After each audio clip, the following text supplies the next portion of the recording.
Paz do Senhor, meu nome é Márcio, sou pastor aqui no sul da Flórida, nos Estados Unidos. Eu quero agradecer a você que se conectou conosco no YouTube. Você está prestes a ouvir uma palavra que vai te abençoar tremendamente. O meu desejo é que você abra o seu coração para se alimentar de uma palavra que vem do Senhor Jesus. Espírito Santo de Deus, nós agradecemos a Tua palavra, agradecemos, ó Deus, o Teu fluir, a Tua vida em nós. Senhor Deus, fala conosco. Gera um ambiente de revelação, um ambiente da Tua graça e do Teu amor. Senhor Deus, nós nos entregamos e nos rendemos totalmente ao Senhor Jesus. Amém? Irmãos, eu vou abrir uma série de versículos. Se o pessoal conseguir me acompanhar, ótimo, mas eu vou ler aqui com os irmãos, caso você não acompanhe na palavra. Mas eu quero começar com um versículo que está lá em João, capítulo 19, versículo 30. João, capítulo 19, versículo 30, parte B. Quero ler com você. A palavra de Deus diz o seguinte: está consumado. Posso ouvir um amém? Amém. Está consumado. Você pode falar isso para o seu vizinho? Está consumado. Pronto, encerramos, está consumado. Finished, it's over. Nós ganhamos, nós vencemos, está consumado. Eu cumpri o propósito do Senhor Jesus, de Deus na minha vida. Jesus está falando essa frase, e está consumado. Senhor, eu fiz a tua vontade. Eu não fiz a minha vontade, mas eu fiz a vontade do Senhor que me enviou. Está consumado. Eu venci Satanás, eu venci a morte, eu venci o mundo. Está consumado. Posso ouvir um glória a Deus? O que é estar consumado? Acabou. É uma questão agora de me apropriar do que foi consumado. Nós às vezes vamos diante do Senhor e nos entregamos diante de Deus, mas nós não nos apropriamos daquilo que Ele já fez na cruz. A obra da cruz, ela é perfeita, ela está feita, está consumado. Mas a maioria dos crentes vivem como se não tivesse. Eu quero te falar, irmãos, você tem que se apropriar das verdades do Senhor Jesus. Você tem que tomar posse das verdades do Senhor Jesus. Você tem que se apropriar daquilo que Deus já colocou no seu coração, daquilo que Ele já criou antes mesmo da sua criação. Ele tinha pensamentos de paz ao seu respeito, projetos onde a sua casa serviria ao Senhor Jesus, você e toda a sua família. Então, pastor, você está me falando o quê? Está consumado. É uma questão agora de me apropriar do que Deus tem na minha vida. É uma questão de me apropriar das verdades absolutas do que a palavra de Deus diz. Tem crente? Amém. Glória a Deus, a gente está no lugar certo. Então você está vivendo a sua vida ainda onde não está consumado, ou você está vivendo a sua vida onde está consumado? Questão que muitas pessoas vivem a sua vida ainda como se não tivesse, como se a obra da cruz não fosse perfeita, se a entrega de Jesus não fosse perfeita. Você tem que se apropriar 100% de toda a verdade do que a palavra de Deus diz. Posso ouvir um amém? Amém. Então, eu quero ministrar uma parte do que eu ministrei durante a conferência. Quero começar dessa forma aqui, com essa introdução. E eu quero falar, irmãos, de algumas coisas que me chamam a atenção, para você compreender o que é estar consumado. Os irmãos sabem que no Velho Testamento, o tabernáculo, onde a presença de Deus habitava, onde a glória de Deus era manifesta, então era colocada num tabernáculo, aonde o Senhor mandou que fizesse. Hoje o tabernáculo somos nós, hoje a presença de Deus habita em nós. A Bíblia diz: não sabeis vós que sois santuários de Deus e que o Espírito Santo habita em você? Então quer dizer que nós somos o tabernáculo do Novo Testamento. A glória de Deus, a vida de Deus que habitava num tabernáculo feito por mãos humanas, hoje habita em nós. O próprio Deus habita em nós. Glórias ao Senhor Jesus por isso. Então vamos lá, irmãos, eu não vou pregar uma palavra aqui com aspirina não. Hoje a dose é cavalar. Glória a Deus. Então o que acontece? Deus habita em mim, a glória de Deus habita em mim. Agora, se você vê no tabernáculo, você vai ver que haviam alguns objetos, alguns utensílios no tabernáculo. A Bíblia fala então que havia lá a bacia de bronze com água. E essa bacia de bronze, ela tem dois aspectos, se você entendê-los. Qual que é o primeiro aspecto? Eu vou lavar as minhas mãos. Por quê? Eu não posso entrar na presença de Deus com as minhas mãos sujas. Por que você acha? A gente não percebe, mas por que hoje, adorando a Deus, nós levantamos as nossas mãos? Para mostrar para Deus: Senhor, as minhas mãos estão lavadas pelo teu sangue. As minhas mãos já não há condenação. Quando eu ergo as minhas mãos é para falar: Senhor, eu estou totalmente rendido. E as minhas mãos que estavam sujas, hoje já não estão mais, porque o sangue me lava. Posso ouvir um amém? Isso é revelação. Se você vê então no tabernáculo, nós lavávamos as mãos. Outro aspecto, e esse aí você pode colocar na sua Bíblia anotada, que é uma anotação e uma revelação do pastor Márcio, tá bom?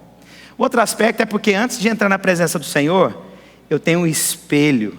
A água, ela reflete a sua imagem.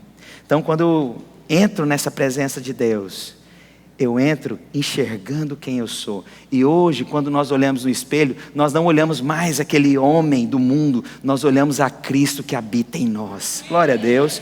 Então havia outros utensílios, havia candelabros, havia a mesa, havia onde havia o sacrifício, havia o véu, havia vários utensílios naquele lugar. Mas algo me chama a atenção.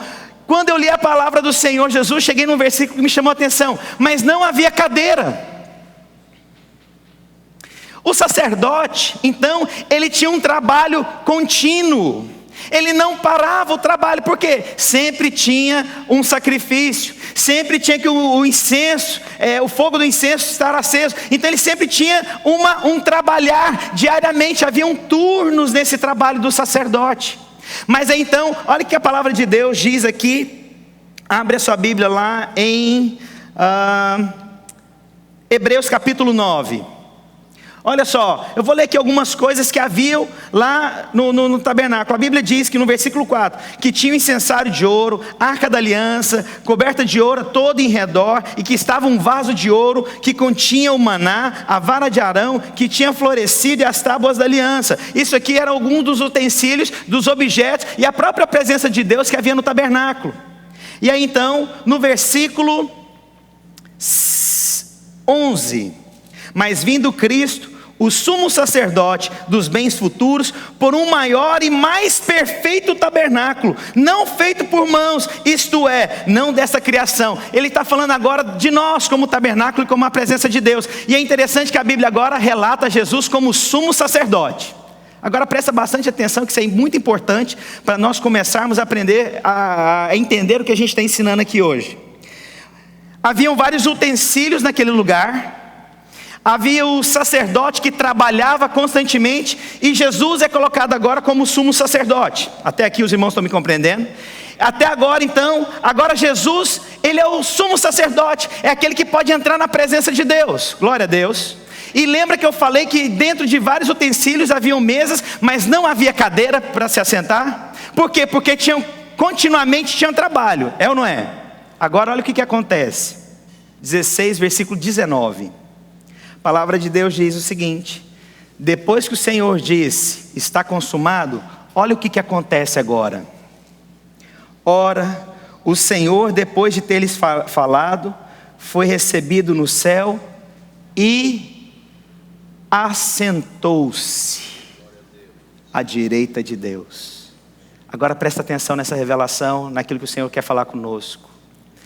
O sacerdote não podia se assentar, porque tinha trabalhos continuamente. Jesus, quando venceu a cruz e disse está consumado, ele se assentou. O sacerdote, ele não se assentava porque tinha trabalho sendo feito diariamente. Mas Jesus, quando disse está consumado, ele se assentou à direita de Deus. Por quê? Porque todo o trabalho foi consumado em nome do Senhor Jesus. O que eu vim para fazer eu fiz, o que eu tinha que falar eu falei, está consumado. Agora é uma questão de se apropriar. Os irmãos estão comigo ou os irmãos estão, onde vocês estão? Você está entendendo o que eu estou dizendo, irmãos? Eu não estou falando de coisas simples aqui não. Mas agora, pastor, tá bom, o Senhor se assentou, mas será que eu não tenho algo para fazer? Logicamente nós temos algo a cumprir aqui, mas olha o que diz lá em Efésios capítulo 2, versículos 4 em diante.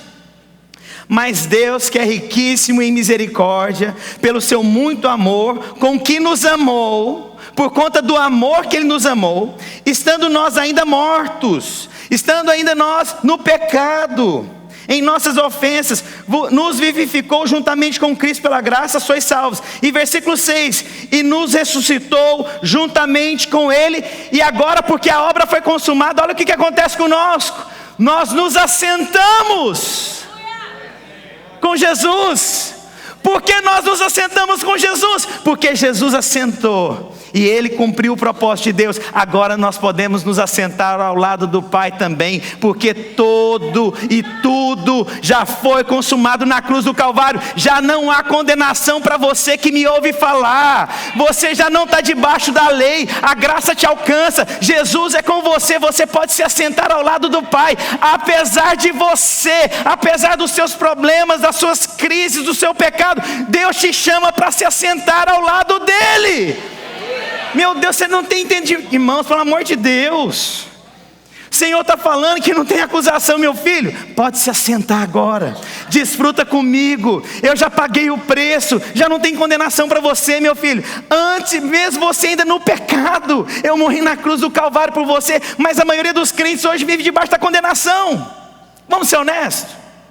Se a gente não ora como deveria, a gente já fica mal. Se a gente não fala como deveria, a gente fica mal. Se a gente faz alguma coisa que é pecado, a gente se torna mal. Lógico, isso é o Espírito Santo de Deus falando conosco. Mas nós não devemos aceitar a acusação de Satanás. Uma coisa é o Espírito me constranger para que eu não peque. A outra questão é quando eu aceito condenação de Satanás. Eu vou te falar, tem muito crente que não é o Espírito que está falando, mas é Satanás que está te acusando e você está aceitando a acusação de Satanás. Quero te falar, você já se assentou com Cristo Jesus.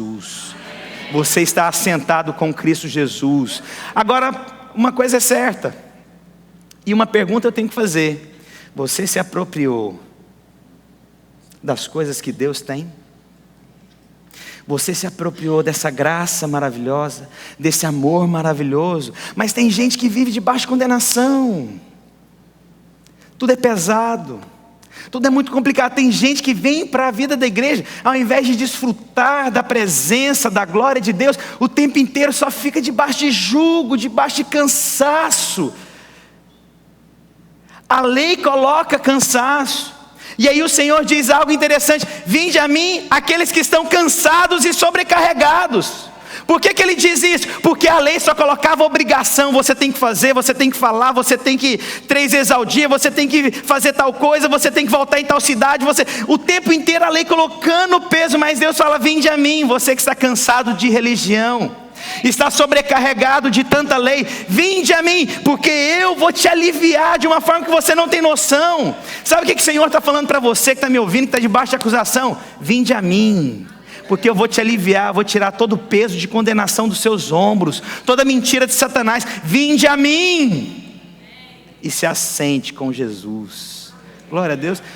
Só uma pergunta: os irmãos estavam tudo com o celular levantado, estava sem sinal? Era isso? Agora ninguém me filma. Eu entendi. Para eu me sentir melhor depois, eu vou ficar do lado do Rodolfo aqui. E eu vou jurar para mim mesmo: poxa, que legal, olha o pessoal, eles querem me ouvir falar. Eu sei. Glória a Deus. Os irmãos estão, posso continuar pregando? Ok, então agora eu quero dizer para você, é uma questão da forma que você vai olhar a sua vida cristã. Senhor, eu entendi. O sumo sacerdote se assentou ao lado de Deus. O Senhor me chama para se assentar, porque a obra foi consumada. Mas a nossa ótica, os nossos olhos, o nosso olhar não está voltado para isso. O nosso olhar muitas vezes está voltado para coisas ruins. Ou voltado muito ainda para a lei. Voltado ainda muito naquilo que é mérito. Se eu sou uma boa pessoa, eu mereço tal coisa. Aí é meritocracia. Quero te dizer, irmãos, os seus olhos vão determinar aquilo que você vai receber diante de Deus. Vou explicar algumas coisas para você. Vamos começar lá em Gênesis. Haviam lá árvores e o Senhor falou: essa árvore você não vai comer. E aí a Bíblia diz que Satanás então veio, manipulou a mulher, falou: vem aqui, e ela foi. Muita manipulação, né, irmãos? É impressionante. E aí ela foi, aí ela chegou diante da árvore e ela ficou olhando para a árvore que não deveria. Ao invés de olhar para a árvore da vida, ela olhou para algo que não deveria. E porque ela olhou para algo que não deveria, Satanás então falou, ela caiu, o pecado entrou. Nós às vezes olhamos para coisas que nós não deveríamos. Quero te falar, contempla Deus. Pastor, mas peraí, o que tem a ver estar assentado e contemplar? Vou te falar, lá em Atos capítulo 7, a palavra de Deus relata uma das histórias para mim mais profundas e uma das pessoas mais íntimas da palavra de Deus, que se chama Estevão. Estevão foi apedrejado, ainda jovem, E acontece algo sobrenatural. A Bíblia diz que ele olhou para o céu e ele viu Deus. E ele se levantou do seu trono para recebê-lo por conta disso. O que Estevão fez? Ele contemplou a Deus, ele não olhou as circunstâncias. Ele olhou para Jesus. E interessante, Jesus que está assentado à destra do Pai, ele se levanta agora para receber quem? Irmãos, eu quero te dizer, é o único momento que você vê Jesus se levantando do seu trono, foi para receber Estevão. Sabe por quê? Porque ele contemplou a glória de Deus. Mas nós às vezes contemplamos a glória do mundo, o reconhecimento do mundo, o que eu posso alcançar no mundo, o que eu posso viver no mundo, ao invés de contemplar a glória de Deus. Quer ver? Eu vou te provar outra coisa na palavra de Deus. Lá em João capítulo 6, a palavra de Deus diz que o Senhor pergunta para Filipe: o que a gente vai dar para comer para essas pessoas? Aí Filipe: Senhor, a gente não tem muito dinheiro, a gente tem que ir 200 denários, mas não é isso aqui não consegue comprar tanta coisa para tanta gente. Aí de repente André, chega um discípulo lá, um garoto, e a Bíblia fala que então esse garoto tinha lá 5 pães e 2 peixinhos. João capítulo 6, versículos 8. Um de seus discípulos, chamado André, irmão de Simão Pedro, informou a Jesus: está aí um rapaz que tem 5 pães de cevada e 2 peixinhos. E ainda ele fala agora e critica a oferta: mas Senhor, que é isso para tanta gente? Ele ainda critica. O primeiro discípulo foi reprovado porque olhou para o dinheiro. O segundo ignorou a oferta. Olha os discípulos de Jesus, que maravilha. Imagina eu andar com esses discípulos. Imagina meu tesoureiro: irmão, como é que a gente vai pagar o aluguel? A gente tem que pagar o aluguel essa semana, $12.000. Pergunta quanto que a gente tem. As coxinhas que estão sendo vendidas ali na entrada. Mas aí você paga essa semana em nome do Senhor Jesus. Essa é a palavra de Deus. Aí ele fala: não, mas a gente não vai ter, pastor. Irmão, cadê a fé? Tesoureiro tem que ter fé. Cadê o Paulo? Tem que ter fé, irmão. Muita. Aí de repente chega um outro André. Imagina que é um André. Não imagina que é um André não. O André é homem de fé. Imagina que é um outro André. Chega em mim: pastor, mas tem aqui, ó, chegou uma oferta. Aí chegou o irmão num gasofilaço: pastor, você não acredita que ele fez? Você sabe que, irmãos, by the way, você sabe o que é oferta? Um irmão aqui maravilhoso fez semana passada. Ele trouxe um bilhete de loteria e colocou no gasofilácio.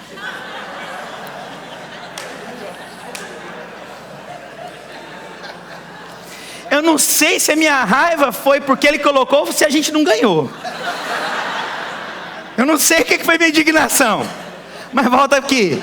Aí então chega o irmão e fala: pastor, o irmão foi lá, você não acredita, a hora que você fez o apelo para trazer a oferta e o dízimo, o irmão foi lá e colocou $1. Pastor, o que é $1 para pagar $12.000 essa semana? Jesus não olhou para isso. A Bíblia diz que ele pegou, rendeu graças e ele alimentou todos. Por quê? Porque ele olhou para o lugar certo, ele olhou para Deus. Ele não olhou somente aquelas poucas ofertas, ele não olhou para o que Filipe falou, ele não olhou para o que André falou, mas ele olhou para Jesus. Nele, por ele nós vivemos e andamos. Só ouvir um amém dos irmãos. Os irmãos estão me compreendendo o que eu estou querendo dizer aqui? Então o meu olhar fala muito a respeito disso. Vamos falar de um outro olhar? Vamos falar aqui sobre Davi. A palavra de Deus diz lá em 2 Samuel capítulo 17 o seguinte: que capítulo 16, depois do 17 continua também. A Bíblia fala que o pai de Davi mandou levar queijos para o capitão, para poder saber como é que estavam seus irmãos. E aí acontece que quando ele chega, ele ouve uma história. A Bíblia fala então que Saul fala o seguinte: aquele que matar o gigante, que tem afrontado os filisteus, que tem nos afrontado, a Bíblia diz o seguinte: que eu encherei a sua casa de prosperidade, vai ter isenção de taxa e casará com a minha filha. Aí o Davi, como um homem inteligente, ouviu isso. Quantos creem que Davi é um homem segundo o coração de Deus? Mas então ele foi despertado pelo quê? Pela isenção de impostos, por riqueza. Quero te falar, uma prosperidade significa contentamento. Eu quero te falar, Davi se tornou contente com a possibilidade de se tornar um homem abençoado. Então isso não é errado, muita gente fala que isso é errado, mas nós não vivemos em função disso. Consegue ver a diferença? Aí a palavra de Deus então diz isso. Agora, qual que é a diferença de Davi e Saul? A Bíblia fala que Saul teve medo. E todo o seu exército, porque o próprio rei teve medo de enfrentar o gigante, todo o exército ficou com medo dele.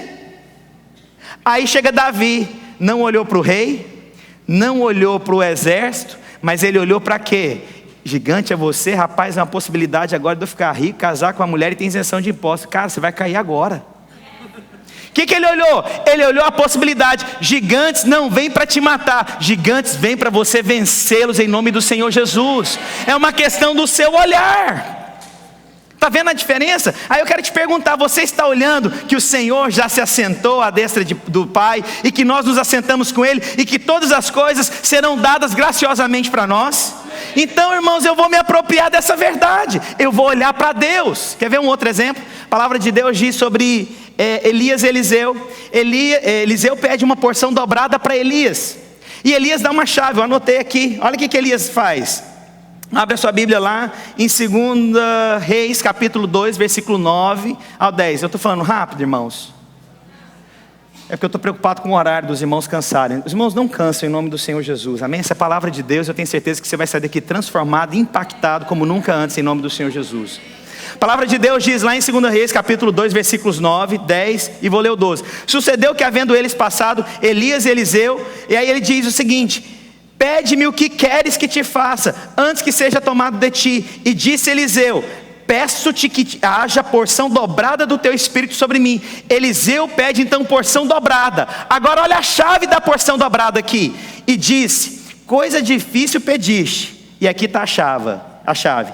Se me vires, quando for tomado de ti, assim te fará. Porém, se não me vires, não será. Qual que é a chave? Não tire os olhos de mim, e você terá a porção dobrada. Essa foi a chave. Como assim, pastor? É o que a palavra de Deus diz. Então, para onde você focar os seus olhos, você pode ter porção dobrada do que você tem vivido. Eu quero porção dobrada do pastor Luiz, do pastor Marcelo, desses homens de Deus que eu caminho. Quantos querem uma porção dobrada do Senhor Jesus? Não é para vaidade, mas é para cumprir o propósito de Deus. Então eu quero te dar a chave. Não tire os olhos daqueles homens e mulheres que Deus levantou para te abençoar. Não olhe circunstâncias ao redor, mas nós somos tentados a olhar as coisas ao redor. Olha para Jesus que está assentado, e Ele disse: está consumado. Amém? Posso continuar pregando, irmãos? A palavra de Deus então começa a dizer, eu quero pegar a mesma passagem que o Rodolfo ministrou aqui anteriormente. Está lá em Mateus, capítulo 17. Abre a sua Bíblia lá. Então olhar faz diferença para onde você olha, para onde você fita seus olhos? Faz diferença na sua vida? Não sei se você já percebeu, irmão. Você já viu tanto que nós nos tornamos semelhantes às pessoas que nós caminhamos juntos? A minha esposa, ela tem manias que adquiriu comigo de tanto olhar para mim. Está tendo um show pirotécnico aqui atrás de mim, ó. É a glória do Senhor já inundando esse lugar, amém? Amém, o povo já começaria a orar em línguas agora, irmãos. Mas é o seguinte, você já viu tanto que nós nos tornamos semelhantes com as pessoas que nós caminhamos, com as pessoas que nós olhamos e admiramos? Irmãos, eu conheço pessoas, alguém já viu aquele Steven Furtick? Ok. Você já viu que ele tem um problema na boca? Ele prega com a boca torta? Alguém? Nunca perceberam? Nossa, eu devo ser um troço esquisito. Ou vocês não sabem quem que eu estou falando? Alguém sabe quem que é? Alguém já percebeu isso? Ele tem. Irmãos, eu já vi gente pregar com a boca torta por causa dele. Vocês estão achando isso muito? Eu não vou entrar em detalhes aqui não. Mas existe um pregador no Brasil que ele tem um problema nas mãos. A mão dele é atrofiada. Problema de nascença. Mas todos os discípulos dele pregam igual a ele. Por quê? Porque quando você caminha com alguém, você adora alguém, você se torna semelhante. Por que você acha que aqui na hora do louvor nós adoramos a Deus? Porque nós queremos nos tornar semelhante ao Deus Altíssimo. Glória a Deus. Os irmãos estão compreendendo o quanto é importante aonde nós olhamos? Olha só que a palavra de Deus diz aqui agora, lá em Mateus capítulo 17, versículos 1 ao 5. 6 dias depois tomou Jesus consigo a Pedro, Tiago e João, seu irmão, e os conduziu em particular a um alto monte. E transfigurou-se diante dele, e o seu rosto resplandeceu como o sol, e as suas vestes se transformaram brancas como a luz. E eis que lhe apareceu Moisés e Elias falando com ele. E Pedro, tomando a palavra, disse a ele: Senhor, bom é estarmos aqui. Se queres, façamos aqui 3 tabernáculos, um para ti, um para Moisés e um para Elias. E estando ele ainda a falar, eis que uma nuvem luminosa os cobriu, e da nuvem saiu uma voz que dizia: Este é meu filho amado, em quem me compraz, escutai-o. Esses dias eu estava pensando muito sobre isso, e eu percebi que o rosto dele resplandecia como o sol. Você já viu isso, Rodolfo, em algum lugar? E aí então eu vou te falar, O Rodolfo mencionou isso aqui, eu fiquei pensando. Na verdade, irmãos, aquela imagem só colocou exposto o que estava no coração dele. Pedro, Tiago e João, eles estavam com uma visão natural do que estava acontecendo. Porque eu vou te falar, uma vez alguém falou, acho que foi o Sérgio, uma vez a gente estava conversando, dinheiro não muda ninguém, o dinheiro só demonstra o coração que você sempre teve. Isso é verdade, é ou não é? O dinheiro não te muda, ele só vai expor o coração que você sempre teve, e que você não sabia, até ter o dinheiro. E aí então quando o sol, quando o rosto, quando a transfiguração brilha sobre esses discípulos, só revelou o coração que os discípulos já tinham. E aí qual que foi o coração de Pedro que eu quero pegar aqui? Então de repente ele vê Jesus expressando a glória do Pai.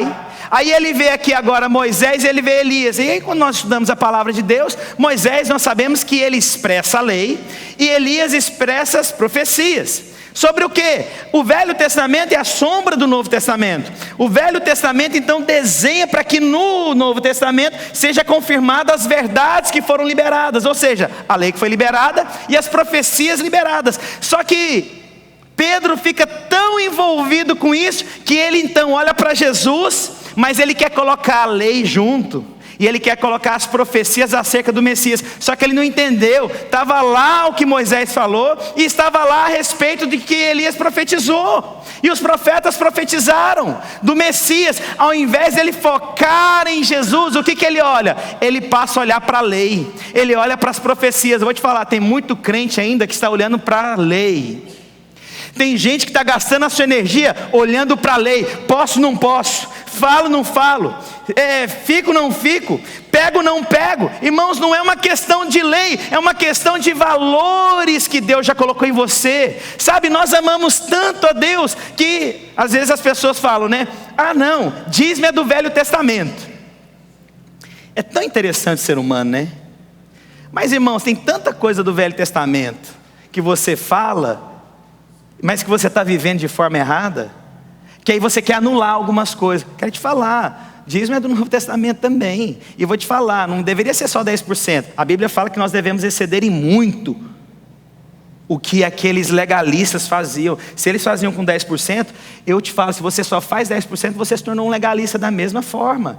Mas aí então Pedro começa a olhar para onde? Para a lei.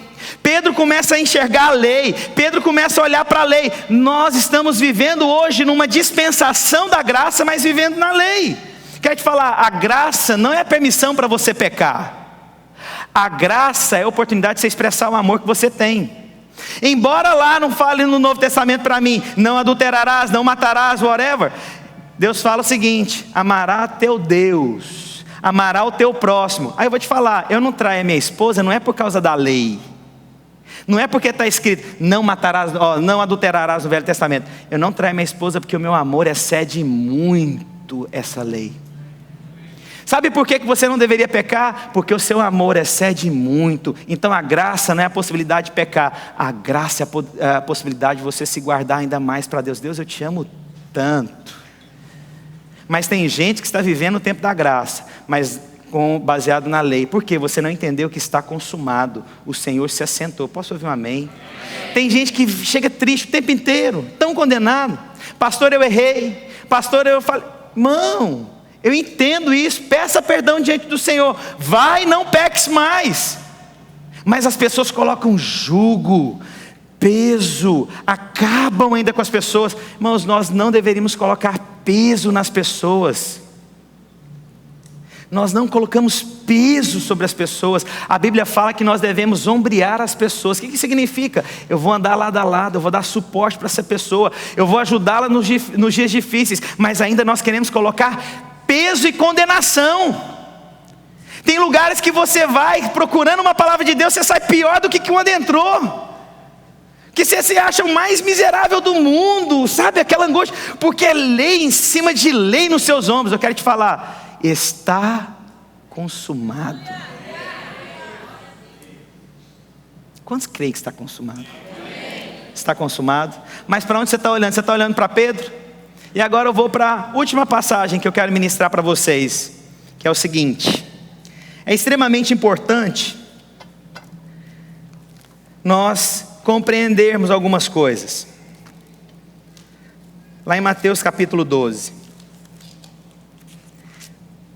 E antes de ler a palavra de Deus, diz o seguinte.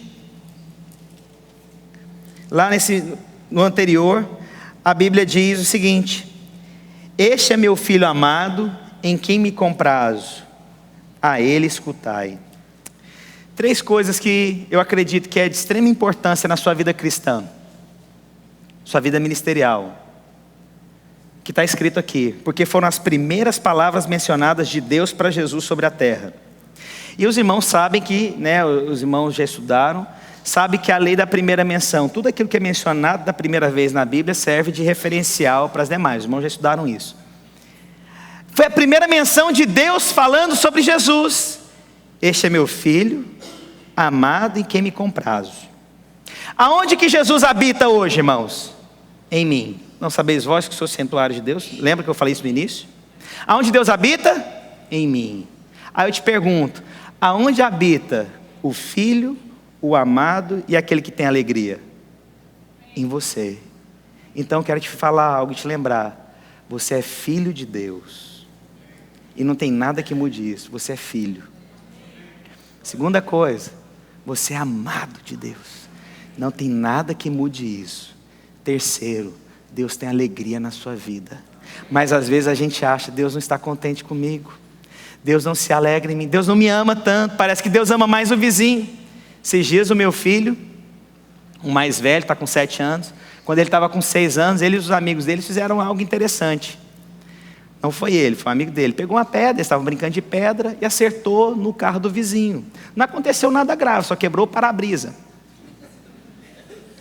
Normal. Aí o meu filho, na época tinha 6 anos, vai lá para casa, sobe para o quarto dele, vai tomar banho. Irmãos, menino de 6 anos querendo tomar banho. Sério. Quantos filhos aqui? Quantas vezes da sua vida seu filho deliberadamente quis tomar banho? Tem uns adultos ainda assim, irmãos. Imagina a criança. Aí tá lá o Arthur, vai tomar banho. Aí a minha esposa vai lá, conversa com ele. Aí ela entra, eu estava no quarto, estava mexendo no computador. Ela, amor, você não sabe o que aconteceu. Eu falei, amor, conta. Porque mulher também gosta, Amor, irmãos, o tom do amor, irmãos. Amor, Deus da glória. A Gisele tem isso. Deixa eu contar uns negócios. Irmãos, eu fui fazer um curso de casais uma vez, recebendo a ministração, nós éramos noivos. Aí tá lá o pastor, não, porque tem cara que bebe, fica brigando com a esposa, esses caras têm que crescer. E a Gisele veio da Assembleia de Deus. E a Assembleia de Deus tem aquela intensidade no amém, tem ou não tem? Aí tá lá o cara, desse jeito. Pastor, não, porque esses caras que ficam bebendo, tinha que mudar de vida. Ela é mesmo, fala Jesus. Ela falava de um jeito como se eu fosse o beberrão. E aí ela começava a falar, eu fui, sabe quando você vai ficando mal na história? E tudo, e aí ela falava, porque tem cara que bate na esposa, tem que mudar. Ô Senhor, vai falando, Jeová. Uai, e eu... Depois eu falei para ela, amor, deixa eu te falar, eu entendo e respeito seu glória a Deus, amém. Mas pelo amor de Deus, tem coisa que você... É igual então quando ela vai falar comigo, ela já fala, Esses dias ela falou um negócio, a casa tá pegando fogo. Ela, Márcio, falei, Deus do céu, sai correndo. Ela, não é nada não, é que eu lembrei que tinha um negócio a fazer aqui. Falei, você fala desse jeito. Aí chega ela, amor, tem que te contar. Eu falei, ixi, agora. Não, o Arthur estava com os amigos dele ali e o amigo dele quebrou o vidro do carro. Aí eu falei, mas o que você falou para ele? Eu falei para ele que ele tinha que pagar, o vidro do carro.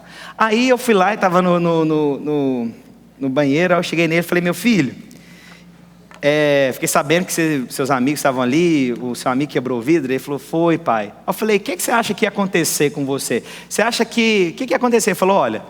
Não, pai, eu acho que eu ia ter que pagar o vidro, Aí eu falei, não, mas a minha pergunta para você é o seguinte: você acha que seu pai te ama mais ou menos se você que tivesse quebrado o vidro? Ele falou, me amaria menos. Eu falei, não, meu filho, eu te amo incondicionalmente, se você quebrou ou não, mas você ia pagar o vidro. Por isso eu te digo, quais foram as 3 coisas que Jesus recebeu do Pai? Você é filho. Quero te falar, você que está me ouvindo. Você é filho. Não tem nada que mude isso. Você é filho.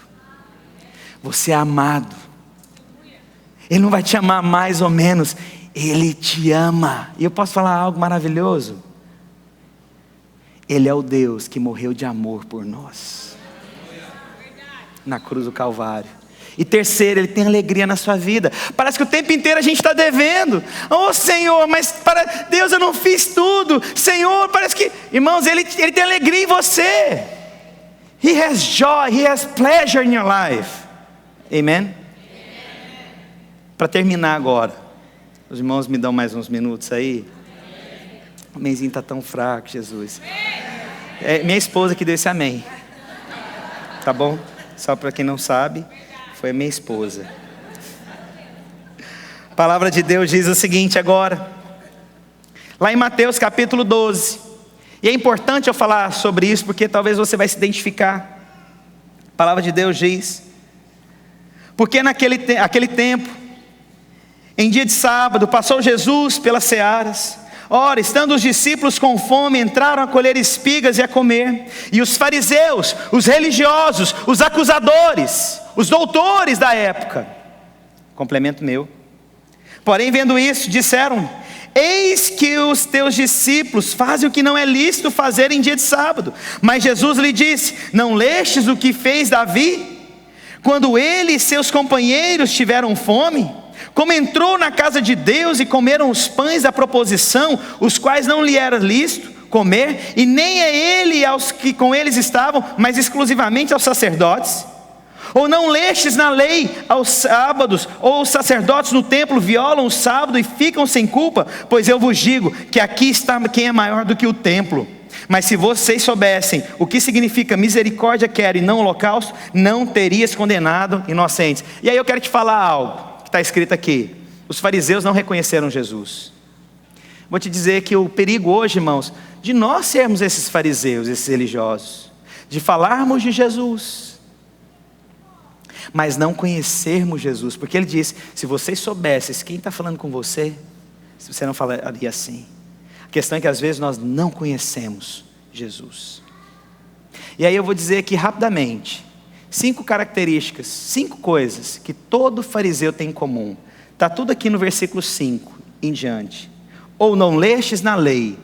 Todo fariseu, ele só olha para a lei. O Espírito não fala. Eles querem regras humanas. Pode ou não pode? Faço ou não faço? Tenho ou não tenho? Esses dias um irmão chegou em crise, né? Pastor, pequei, beijei minha namorada. Falei: é miserável. Aonde que está na Bíblia que não pode beijar?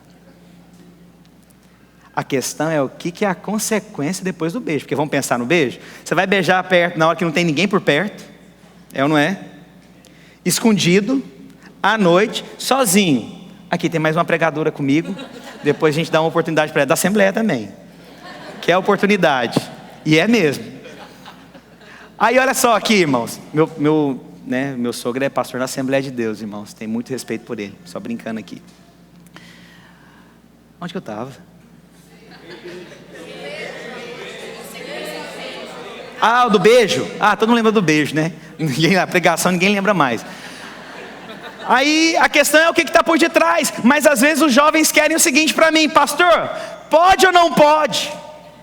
Devo ou não devo? Esses dias eu fui pregar sobre tatuagem. Preguei os princípios da palavra de Deus. Eu li tudo, li os princípios. E no final escreveram para mim: mas pastor, pode ou não pode? Falei: meu Deus, é o que a palavra diz, não sou eu que vou definir. Não sou eu que vou definir, é você e o Espírito Santo vai ver. Mas os homens querem leis, pode ou não pode, tem ou não tem. E aí às vezes nós somos arremetidos para a lei, porque nós deixamos de olhar para Deus. Se eu contemplo a Deus, o Espírito Santo, Ele vai testificar aquilo que eu devo fazer ou não devo fazer. Não é uma questão de lei, mas todo religioso procura lei. Essa é a primeira coisa. Segunda coisa que todo religioso procura o sábado. O sábado aqui os irmãos sabem que era o dia do descanso. Eles não podiam fazer nada, não tinha trabalho, não tinha nada. Aí agora eu vou te dizer, olha o tanto que as pessoas se tornaram religiosas. Todo mundo hoje, a maioria procura sábado, porque é o seguinte: irmão, vamos liderar uma célula? Não, pastor, não posso, estou cansado. Olha só, você deixou de ser um dia específico e o seu sábado passou de ser segunda, terça, quarta, quinta, sexta, sábado e domingo. Sabe por que tem gente que não vem no culto domingo? Porque se tornou sábado na vida delas. Pastor, o senhor sabe, é o único dia que eu tenho para descansar. O religioso procura desculpas para não servir a Deus. O Rodolfo falou aqui, tem gente que agora não, né? A moda agora é o desigrejados. Não, porque eu não preciso participar do corpo. Irmãos, pelo amor de Deus, lê a Bíblia. Pelo amor de Jesus Cristo de Nazaré, lê. Senhor constituiu o homem para relacionamento. Você acha que Deus estava interessado, irmãos? Para que vai fazer o homem? Para dar trabalho? Para ter comunhão na viração do dia? Por que você acha que ele falou, vou fazer uma mulher para que ele seja idônea? Porque ele estava sozinho e viu, olha, não é bom que o homem esteja só. Mas por que a gente quer viver a vida da igreja sozinho? Aí tem gente que está procurando o sábado. Essas pessoas começaram então a procurar o sábado na vida delas. O que é o sábado? É o discurso. Não preciso participar da vida da igreja. Presta atenção, nós somos igreja. Isso aqui é prédio, nós somos igreja. Eu preciso dos irmãos, eu preciso caminhar com os irmãos, eu preciso ouvir os irmãos, eu preciso falar com os irmãos, eu preciso estar conectado com os irmãos. Mas todo fariseu que não tem olhado para Deus e essa obra está consumada, ele está olhando, procurando o sábado. Essa é a segunda coisa que todo fariseu, todo religioso, todo aquele que não contempla a Deus está olhando. Terceiro aqui que está mencionado, sacerdotes. Está aqui no versículo 5. Todo legalista, fariseu, que não contempla a Deus, ele procura um sacerdote. Ele não acha que ele é sacerdote. Quero te falar, você é um sacerdote de Deus. O Senhor falou para se assentar com ele. Se ele é o sumo sacerdote, ele te colocou lá. Quero te falar, irmãos, você é um sacerdote. O que é o sacerdote? É o instrumento de Deus. É aquele que fala com o Senhor. É aquele que ouve de Deus. É aquele que se entrega, amém? Você é um sacerdote de Deus. Mas todo religioso procura um sacerdote. Porque é o seguinte, irmãos, é tão impressionante. Não vale, se alguém algum dia me liga, falar assim: irmão, você conversou com o seu líder? Não, o líder não adianta. Eu só resolvo com você, pastor, porque você é o sacerdote. Bonito, não é? Não é bonito? Não, assim, e quem ouve não fica assim, poxa, eu sou o cara agora. Presta atenção, nossa igreja, nós acreditamos que cada crente é um ministro, cada crente é um sacerdote. Você é instrumento de Deus, Deus pode te usar. Deus pode te levantar com palavras de conhecimento, com palavras de ousadia, palavras de sabedoria, palavras proféticas. Deus pode te levantar de uma forma sobrenatural. Isso é ser um sacerdote na casa de Deus. Não é questão de você ter o selo na sua testa, carimbado pastor, apóstolo, profeta, não sei o quê. A questão é você entender que você é um sacerdote de Deus. Você não foi ordenado, não é isso? Você quer falar para mim que esse homem aqui, que o Rodolfo Abrantes, não está fluindo como um sacerdote? Ele tem título?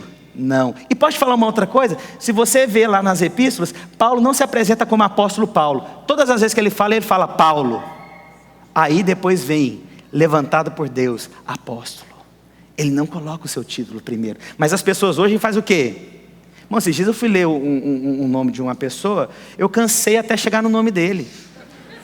Sério, era desse jeito, olha, reverendo, doutor, PTT, PTA, PA, não sei o que, coisa que eu nem sei o que era aquilo, aí o nome do cara escrito embaixo, seu conservo. Falei, rensga, meu Deus, se você me ligar, irmãos, qualquer um que me ligar, quem está falando?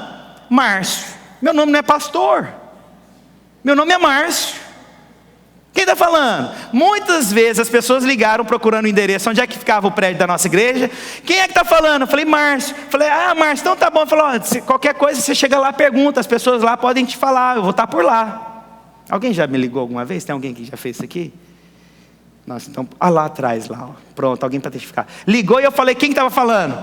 Márcio. Aí a pessoa depois, nossa, você é pastor? Eu falei, mas meu nome é Márcio. Mas as pessoas, os legalistas, têm procurado o quê? Sacerdotes. Você é sacerdote. Você é instrumento de Deus. Quarta coisa que as pessoas têm procurado. Ela primeiro procura lei, ela procura sábado, ela procura sacerdote. E diz aqui no templo, os legalistas procuram templos. Porque agora eu vou no templo. Porque agora eu vou no templo. Porque, tá certo, irmão, você pode falar templo, não tem importância nenhuma não. Mas eu vou te falar uma coisa, você é o templo de Deus. Você é a casa de Deus. Quando nós falamos edificação da casa de Deus, nós estamos falando de edificar os irmãos. Irmãos, lá na escola, a gente fala escola, né, de uma forma gentil. Na verdade, aquilo era um refeitório. Se você não descobriu até hoje, eu estou te contando. Quantos eram na época do refeitório? E aí, você sabe o que escreveram para mim na internet? Que absurdo. Reunir num refeitório a igreja. Nem um templo ele se preocupa. Eu fiquei tão grilado, porque eu não consigo responder, mas eu falei para todo mundo, manda essa pessoa abençoada de Jesus comprar um prédio para nós, então, se ela está tão insatisfeita. Não é de Deus?